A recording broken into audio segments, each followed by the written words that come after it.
me uno a las palabras de mi esposa. Todavía veo la iglesia vacía, pero ya me da gozo de verlos a ustedes ahí sentados y poco a poco. Acuérdense que estamos siguiendo, como decía mi esposa, las indicaciones del CDC. Pero ya comenzamos, ¿verdad? A partir de ahora vamos a ir continuando semana a semana, cumpliendo las cosas hasta que ya el Señor nos permita completamente estar como antes. Ya escucharon los anuncios, todo eso, así que vamos directo a lo que venimos. Vamos a adorar al Señor a través de su palabra. Y quiero que abra la palabra del Señor en el libro de los Efesios, que es lo que estamos siguiendo en todas estas semanas que hemos venido. Ya esta va a ser el tema número 4 sobre el libro de los Efesios, que estamos estudiando la serie La unidad del cuerpo de Cristo. La unidad del cuerpo de Cristo. Hoy vamos a tener el tema número 4, que lo hemos titulado Saliendo de la tumba. Bueno, cualquiera dirá, wow, el pastor puso este título porque ya hoy es el primer servicio, estamos saliendo de la casa. No tiene que ver con eso, pero si quiere póngalo así, saliendo de la tumba, ¿verdad? Ya era hora que saliéramos de nuestras casas. Así que bueno, Efesios 2, vamos a leer del 1 al 3. Efesios 2, del 1 al 3. Quiero darle gracias a Dios por Alejandro y mi familia de mi sobrina que están aquí hoy. Así que gracias al Señor por eso. Efesios 2, del 1 al 3. Dice la palabra del Señor. Y Él ha muerto en vuestros delitos y pecados, en los cuales anduviste en otro tiempo, según la corriente de este mundo, conforme al príncipe de la potestad del aire, el espíritu que ahora opera en los hijos de desobediencia, entre los cuales también todos nosotros en otro tiempo vivíamos en las pasiones de nuestra carne, satisfaciendo los deseos de la carne y de la mente, y éramos por naturaleza hijos de ira, lo mismo que los demás. Oremos. Padre, te damos gracias, Señor, por el privilegio de estar nuevamente con las puertas abiertas de nuestra iglesia para recibir a nuestros hermanos y habitar juntos y en armonía, como dice tu palabra. Señor, permítenos ahora prestar toda nuestra atención a tu palabra, que es el propósito por el cual venimos a la iglesia, a aprender de tu palabra. Que tu palabra nos enseñe, Señor, que tu palabra nos confronte, que tu palabra llegue a lo más profundo de nuestro ser interior, a nuestro corazón, Señor, para ser transformados, ser cambiados, que podamos vivir vidas cristianas, Señor, no perfectas. Solamente cuando estemos contigo seremos glorificados, pero sí vidas cristianas en obediencia a ti, Señor, en obediencia a tu palabra. Ayúdanos a permanecer contigo. Padre, úsame como ese vaso que tú tienes en este momento para exponer tu palabra a tu pueblo. Te damos gracias por eso. En el nombre poderoso de Jesús. Amén y amén. Bueno, la semana pasada estuvimos hablando sobre lo que era la gran riqueza que nosotros teníamos. ¿Qué hacíamos nosotros con toda esa riqueza? Y anteriormente, en la segunda predicación del libro, estábamos diciendo que nosotros éramos ricos. ¿Se recuerdan? Éramos ricos, pero ¿ricos en qué? Cuando comencé la predicación le dije, no se confundan, ten cuidado, no se me vayan a decir, ya el pastor se metió a la prosperidad. No, aguanten. Somos ricos por 4 cosas, y lo vimos en esa predicación, ¿verdad? Somos ricos porque fuimos perdonados de nuestros pecados. Somos ricos porque ahora podemos tener comunión con Cristo y comunión con nuestros hermanos. Hay una unidad con Él. Somos ricos porque tenemos una herencia en Cristo. Y somos ricos porque fuimos sellados con la promesa que es el Espíritu Santo. ¿Se recuerdan de eso? Bueno, de eso es lo que Pablo nos estaba hablando en el capítulo 1. Ahora Pablo pasa a una verdad adicional en el capítulo 2. Y la pregunta es, y quiero que se hagan esta pregunta: ¿cuál es nuestra posición espiritual en Cristo en estos momentos? ¿Sí? Esa es la pregunta que vamos a ver a partir de ahora. Ahora, decir que una persona está muerta cuando obviamente tú ves que está viva, eso lleva hasta a que sea un poco chocante, y muchas veces a lo mejor dice, esto es hasta ofensivo. ¿Cómo el pastor va a decir que yo estoy muerto si yo estoy vivo? ¿Verdad? Bueno, Pablo dice que el que no tiene a Cristo, pues está muerto. Es lo que nos está diciendo Pablo en la palabra de Dios. ¿Sí? El que no tiene a Cristo no posee la vida que realmente cuenta, que es la vida espiritual. Recuerden que este cuerpo, esto es pasajero, somos peregrinos en este mundo. Tarde o temprano vamos a morir. Lo más seguro que tenemos que vamos a morir, ¿verdad? Ahora, el que no tiene a Cristo, ese está muerto. Esa es una persona que realmente no tiene vida espiritual ninguna. Así que, como la muerte física es la separación del alma y el cuerpo, la muerte espiritual es la separación de la persona con Dios. Y Dios es el autor de la vida. Una persona que está separada de Dios está espiritualmente muerta por completo. Y yo sé que pueden sonar palabras que son duras, pero no lo dice el pastor Jorge Álvarez, ni lo dice el pastor fulano, ni el pastor ciclano. Eso lo dice Pablo, inspirado por el Espíritu Santo de Dios. En otras palabras, eso lo dice Dios mismo. Pero, qué milagro que tenemos la gracia de Dios. Ese es un gran milagro, la gracia de Dios. Nosotros, por la gracia de Dios, somos sacados de ese cementerio en el cual estábamos muertos y hemos sido puestos en el salón de la gracia de Dios. Yo no sé ustedes, pero para mí eso es un gozo. Saber que estaba en un cementerio y que por la gracia de Dios, no por méritos, por la gracia de Dios haya dicho: Jorge, tú para acá. Manuel, tú para acá. Claudia, tú para acá. Eso es gracia de Dios. La gracia es algo que nos dan que no merecemos, o algo que nos dan cuando merecíamos lo contrario de lo que nos dan. Eso es gracia. Gracias a Dios por su gracia. Los versículos 2 y 3 que acabamos de leer, entonces nos van a describir características de las personas que están alejadas de Dios. Recuerden, este miércoles, para aquellos que no lo saben, tenemos está en los anuncios por el email, pero se los voy a recalcar. Este miércoles, o todos los miércoles, estamos por vía Zoom a las 8 de la noche orando. Y este miércoles comenzamos a orar por nuestros familiares inconversos. ¿Cuántos tienen un familiar inconverso? Empezamos a orar por ellos. Claro, Dios es el que hace la obra, si la va a hacer. Pero lo de nosotros es orar. Sacar a esos familiares de la tumba, porque están muertos. Y ahora Pablo nos va a decir en el versículo 2 y 3 características de esas personas que están alejadas de Dios. Y aquí en el versículo 2 y 3, Pablo es como que nos está tirando una foto de cuerpo completo. Y nos está diciendo: mira cómo luce una persona que no es salva. Mira cómo luce una persona que no tiene a Cristo en su corazón. Mira esta foto y verás. ¿Y cuáles son las características de esas personas que no tienen a Dios? Bueno, vamos a la primera característica.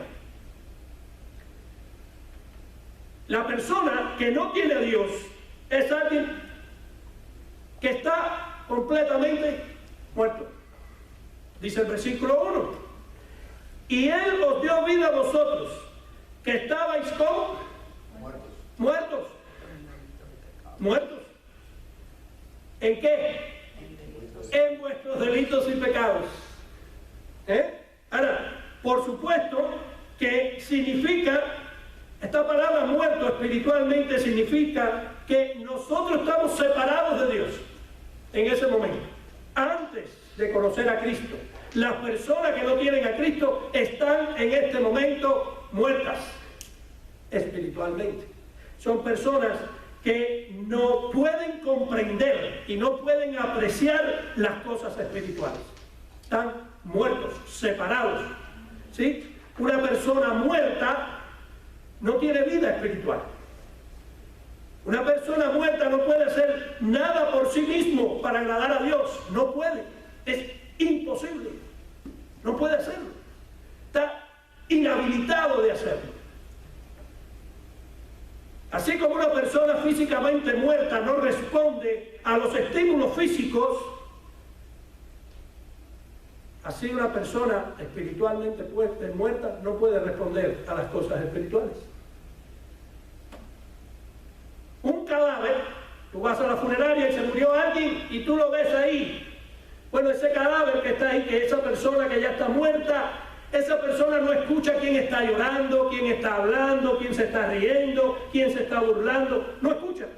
¿Por qué? Porque está muerta. Está muerta. El cadáver que está ahí, te aseguro que no va a tener ni sed, ni hambre, ni nada. Está muerta. No siente dolor, está muerto. Asimismo, mis hermanos, sucede con el hombre interior de una persona que no es salva. Y la semana pasada dijimos que el hombre interior nuestro es nuestro corazón. Asimismo, el hombre interior de una persona que no es salva ni siente, ni padece, ni puede. Está muerta espiritualmente. Las facultades de una persona muerta o una persona separada de Cristo, sus facultades espirituales no funcionan. Y lo más lindo, no es que no funcionen, es que no pueden hacerlo funcionar. Porque el único que te puede hacer funcionar una bendición espiritual es Dios. De otra manera no podemos. El único que te puede dar vida después de la muerte es Cristo. Y Él os dio vida. Es Cristo el que te da vida. De otra manera no podemos, mis hermanos. La causa de esta muerte espiritual es ¿cuál? En vuestros delitos y pecados. ¿Cuál es la causa de estar muerto? Delitos y pecados. Esa es la causa. Ahora, esa es la causa. Pero ¿cuál es la paga? Muerte. Romanos 6:23. La paga del pecado es muerte. Estábamos todos muertos en un cementerio.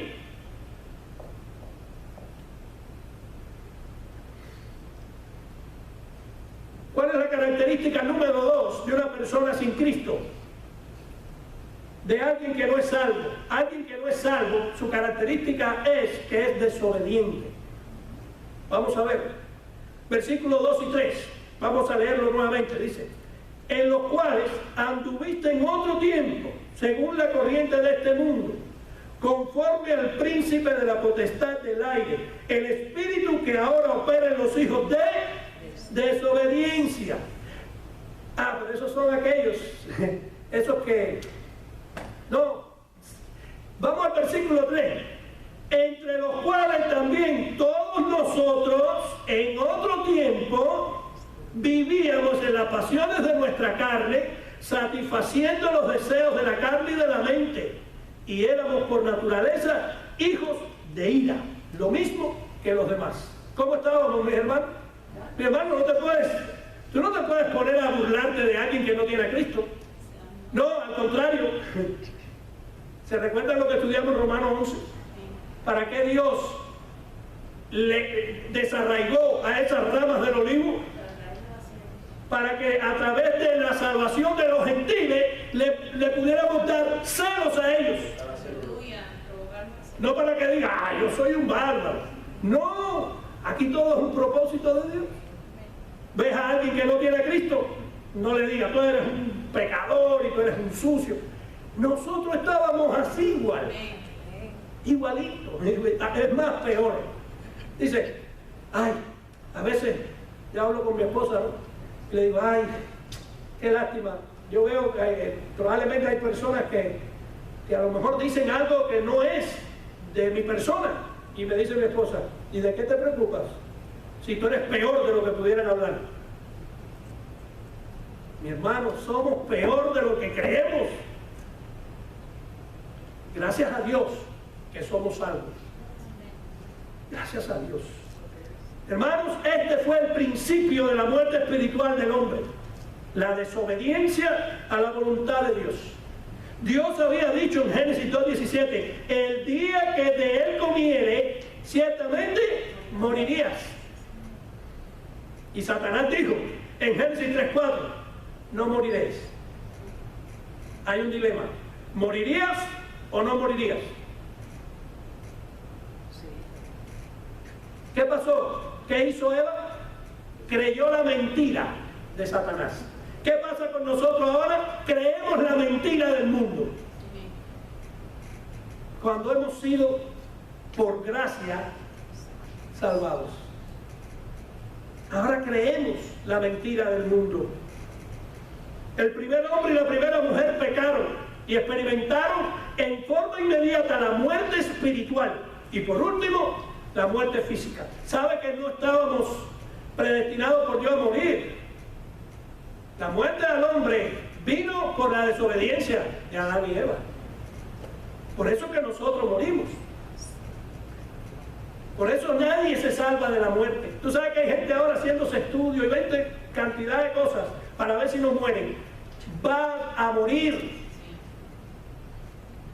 Aunque te estire todo el pellejo que tú quieras, vas a morir. Aunque te tome toda la vitamina que tú quieras, vas a morir.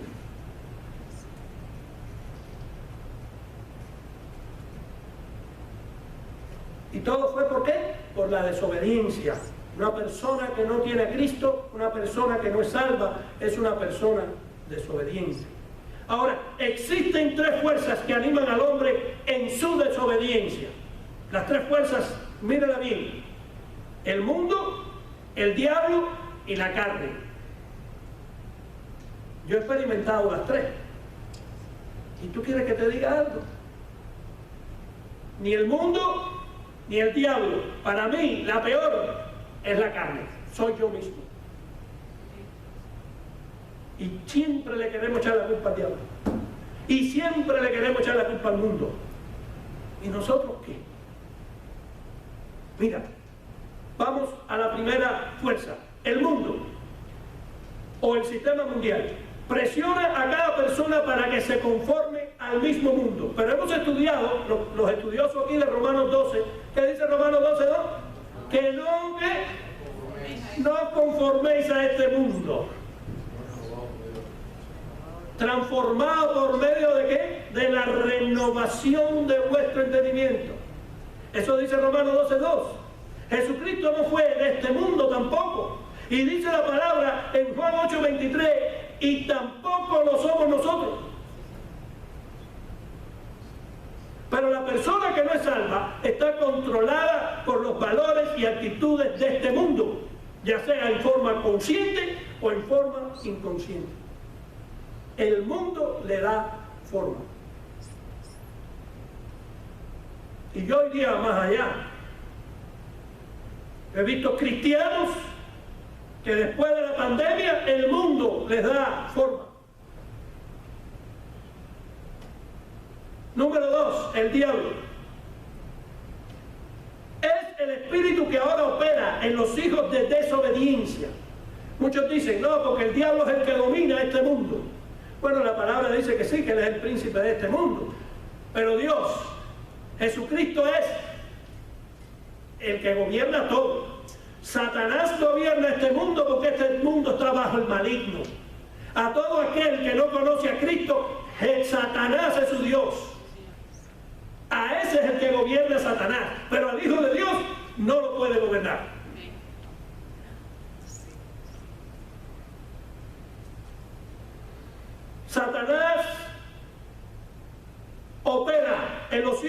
desobediencia.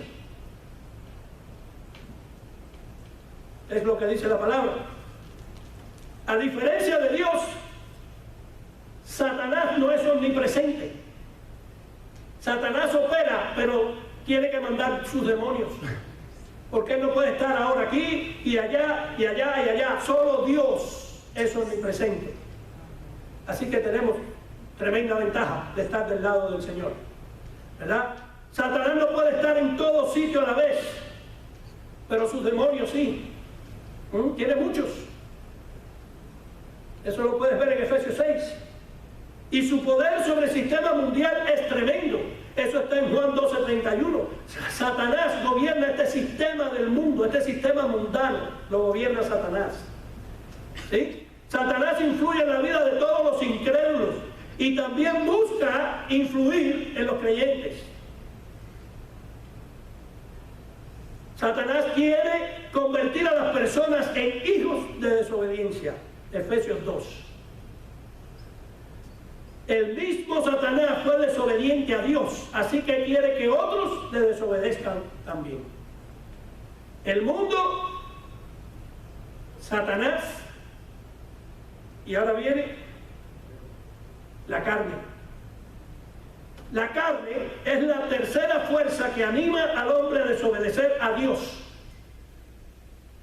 Al referirse a la carne, el apóstol Pablo no quiere decir al cuerpo, porque el cuerpo en sí no es pecaminoso. Este cuerpo no es pecaminoso, ¿verdad? ¿A qué se refiere entonces? La carne se refiere a aquella naturaleza caída con la que nosotros nacemos, que quiere controlar el cuerpo. Cuando tú te encuentres con aquello de quiero levantarme a orar, pero cuando abro un ojo hay otra cosa que me dice sigue durmiendo. Esa es la carne. No es el diablo Satanás. Esa es la carne. Que dice, ay, pero levantarme ahora y se está haciendo frío. Vamos a la iglesia. No vayas, porque ese no es el diablo Satanás, esa es la carne. Para el Hijo de Dios es la carne. Porque Satanás influencia ¿a quién? Al que no es de Dios. Pero al que dice, a un cristiano que dice no, esa es la carne.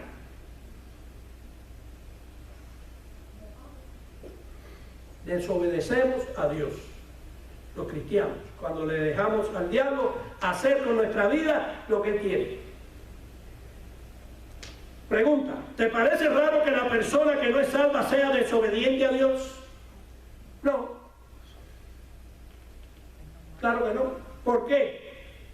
Porque la persona que no es salva está controlada por el mundo. La persona que no es salva está controlada por la carne y la persona que no es salva está controlada por su padre, el diablo. Eso no lo digo yo, eso lo dijo Jesucristo. Ustedes son de su padre, el diablo, porque si fueran padres de Abraham, las cosas de Dios hicieran.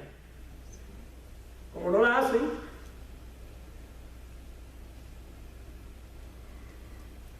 Esos son, mis hermanos, los tres enemigos de Dios. Los tres enemigos de nosotros, los hijos de Dios. Característica número 3. La persona no salva es una persona depravada. Versículo 3. Vamos a leer el 3b. Entre los cuales también todos nosotros tenemos las pasiones de la carne y todos los deseos de la carne y de la mente. Y satisfaciendo los deseos de la carne y de la mente. Depravación. Es que tú no te has mirado a veces que tú quieres orar y quieres leer la Biblia y que viene a tu mente. Tú dices, pero ¿y este pensamiento? Si yo voy a buscar a Dios y ahora mira lo que me tiran. Eso es un dardo. Ese sí es Satanás. Pero la carne es la que te dice sí o no, hazlo o no lo hago. Somos responsables. La persona no salva es una persona depravada. El pecador perdido vive para agradar los deseos de la carne y los deseos de su mente. Sus acciones son pecaminosas porque sus apetitos son pecaminosos. Cuando aplicamos la palabra depravada a una persona que no es salva, no se dice que la tal solamente hace el mal o que es incapaz de hacer algún bien. Tan solo se dice que es incapaz de hacer algo que le haga merecer su salvación o que alcance las altas normas de la santidad de Dios. Depravados completos. Las personas que no son salvas son personas depravadas. Buscan los deseos de la carne, los deseos de su mente. Y el espíritu demoníaco nunca va a querer nada con el espíritu de Dios. Característica número 4.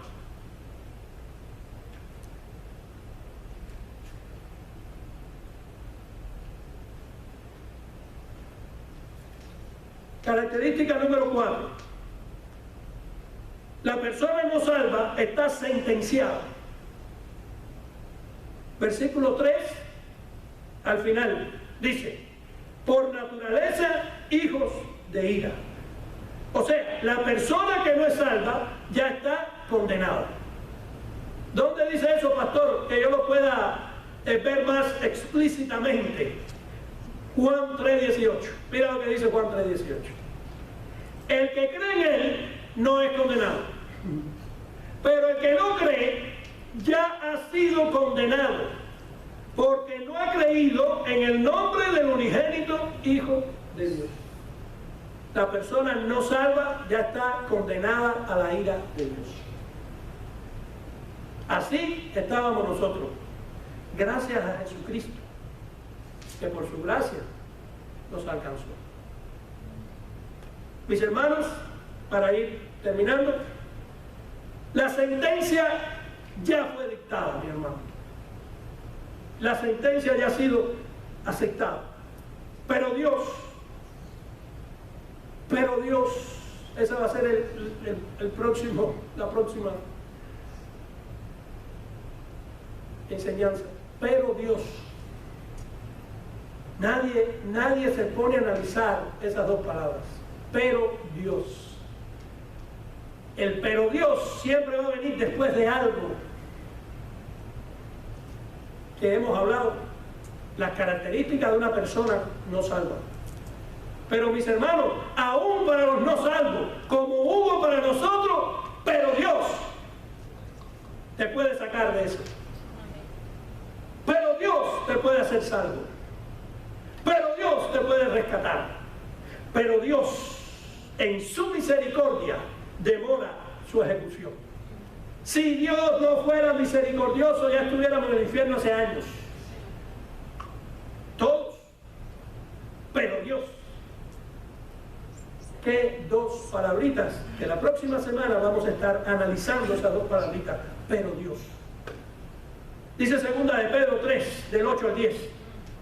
Pero amados, no ignoréis esto, que para el Señor un día es como 1000 años, y 1000 años como un día. El Señor no se tarda en cumplir su promesa, según algunos entienden la tardanza, sino que es paciente para con vosotros, no queriendo que nadie perezca, sino que todos vengan al arrepentimiento. Pero el día del Señor vendrá como ladrón, en el cual los cielos pasarán con gran estruendo y los elementos serán destruidos con fuego intenso, y la tierra y las obras que hay en ella serán quemadas. Eso es lo que le espera a este mundo. Hay muchas personas aferradas a este mundo y a las cosas de este mundo. Los elementos, toda la tierra será destruida. ¿Con qué? Cuando Noé, ¿qué fue lo que pasó? Fue destruida por agua. Y ahora va a ser destruida con fuego. Eso es lo que ese es el futuro de esto que usted está viendo aquí. Familia, hemos visto en el día de hoy la condición de alguien que no es salvo por Jesucristo. Y también hemos visto que el hombre por sus propias fuerzas tampoco puede ser salvo. Pero Dios, la próxima semana no se lo pierdan, hermano. Pero Dios, qué hermoso es Dios. ¿Quién como nuestro Dios? Si no fuera por nuestro Dios. Pero Dios, todos estábamos, hermanos, condenados a la muerte eterna. Todos estábamos condenados a ir al infierno. Pero Dios, en su gracia, entra en acción para hacer posible nuestra salvación. Mis hermanos, hay que regocijarse en Dios. ¿Cómo no podemos ser leales a Dios? ¿Cómo no vamos a ser fieles a Dios? ¿Cómo no vamos a obedecer a Dios? Si somos lo que somos es por Dios. Si tenemos lo que tenemos es por Dios. Tus hijos los tienen por Dios. Tu negocio por Dios. Tu familia por Dios. Tu salvación por Dios. Todo Dios, todo es de Él. Recuerden la primera enseñanza de esta serie. Fuimos hechos para alabanza de su gloria. Fuimos creados para alabarlo, así se llamaba la enseñanza. Creados para alabarlo. Eso es lo único que nosotros podemos hacer. Versículo 4. Tú no lo tienes ahí, Armando.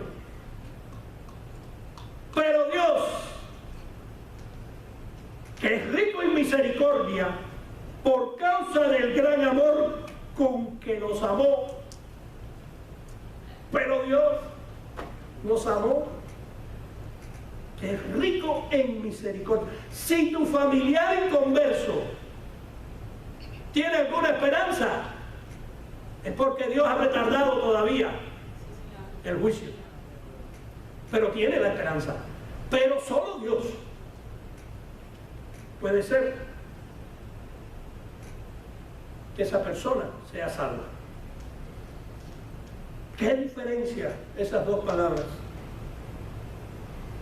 Y eso es lo que nos va a llevar a la continuación de nuestra serie en la semana que viene. Así se llama, pero Dios. Mis hermanos, vamos a la frase. Y vamos a ir cerrando como hemos prometido, vamos a terminar temprano, estamos tratando de seguir las reglas para aquellos que no vinieron hoy, para que vean que estamos siguiendo las reglas, no hay temor de poder venir. Mira cuánto espacio tenemos, así que lo queremos la próxima semana acá. La frase dice: Dios quiere que tengas una relación con Él mucho más íntima que la de simplemente recibir sus regalos.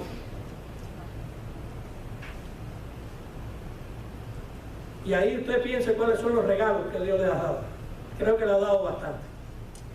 Pero mira lo que dice: Dios quiere que tengas una relación con Él mucho más íntima que la de simplemente recibir sus regalos. Dios te ha dado regalos, hermano. Tenga una relación con Dios. Que sea Dios lo primero en tu vida. Que sea Dios lo primero en tu corazón. Que sea Dios el que dicte tu forma de vida. ¿Qué más podemos hacer? Mira, mi hermano, no podemos hacer más nada. Nosotros no podemos hacer nada porque esto no es por obra, para que nadie se gloríe. Esto no es por obra. ¿O cuánto tú le piensas pagar a Dios? Si eres el dueño del oro y la palabra. Jesucristo, gracias a Él por el sacrificio en la cruz del Calvario, vino a salvarnos. Jesucristo nuestro Salvador. Pero va a venir el día que Jesucristo va a ser nuestro juez. Y a ese juez no creo que nadie vaya con dinero, o con joyas, o con prendas preciosas, o póngale usted lo que quiera, que vaya a comprarlo. Estemos a cuenta con Dios. Busquemos de Dios. Amemos a Dios. Alabemos a Dios. Que Dios sea tu conversación. Que Dios sea tu pensamiento. Amén. Vamos entonces a orar. Y como al final dijimos, están los recipientes atrás. Amén. Padre, te damos gracias, Señor. Te damos gracias por este tiempo, por esta prédica. Te damos gracias por tu palabra.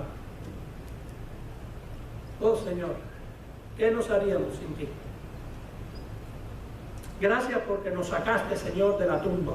Nos sacaste del cementerio. Estábamos muertos en nuestros delitos y pecados. Pero tú, Señor, hiciste el mayor sacrificio que se puede hacer por alguien que no te quería para nada. Nosotros no queríamos nada contigo, Señor. Y aún así, moriste en la cruz del Calvario por amor a nosotros. Gracias por escogernos. Gracias por darnos el Espíritu Santo. Gracias por tu palabra. Gracias, Señor, por mis hermanos. Gracias, Padre, por todo lo que vemos, respiramos, Señor. Gracias por la vida. Gracias porque tú eres grande, tú eres todopoderoso. Gracias porque, como dice Romanos 8, ¿quién nos podrá separar del amor de Cristo? Nada. Tu mano, Señor, nos tiene agarrados a nosotros. Nada nos podrá separar. Gracias por esa salvación tan grande que no perdemos nunca, Señor, porque es tuya, no es de nosotros. Ayúdanos ahora, Padre, a orar por aquellas personas enfermas que están en varios lugares, donde quiera que estén, Señor, y pasa tu mano sanadora por cada uno de ellos. Gracias, porque tú eres el único, Señor, que puedes hacerlo. Tú puedes sanar, pero, Señor, primero que la sanidad física, sánalos espiritualmente. Que sea la sanidad espiritual lo más importante. Señor, yo prefiero irme al cielo enfermo que no vivir sano aquí sin ti, Señor. Irme al infierno. Señor, gracias. Nos pudiéramos pasar días hablando de eso, Señor. Señor, gracias. Te damos la gloria, la honra. Llévanos a nuestros hogares ahora, Señor, en bien, y gracias por permitirnos reunirnos, Señor, y vernos a nuestros hermanos que amamos tanto, Señor. En el nombre de Jesús oramos. Amén y amén. Mis hermanos, muchas gracias. Recuerden, la próxima semana vamos a estar igual a las 4 de la tarde. Amén.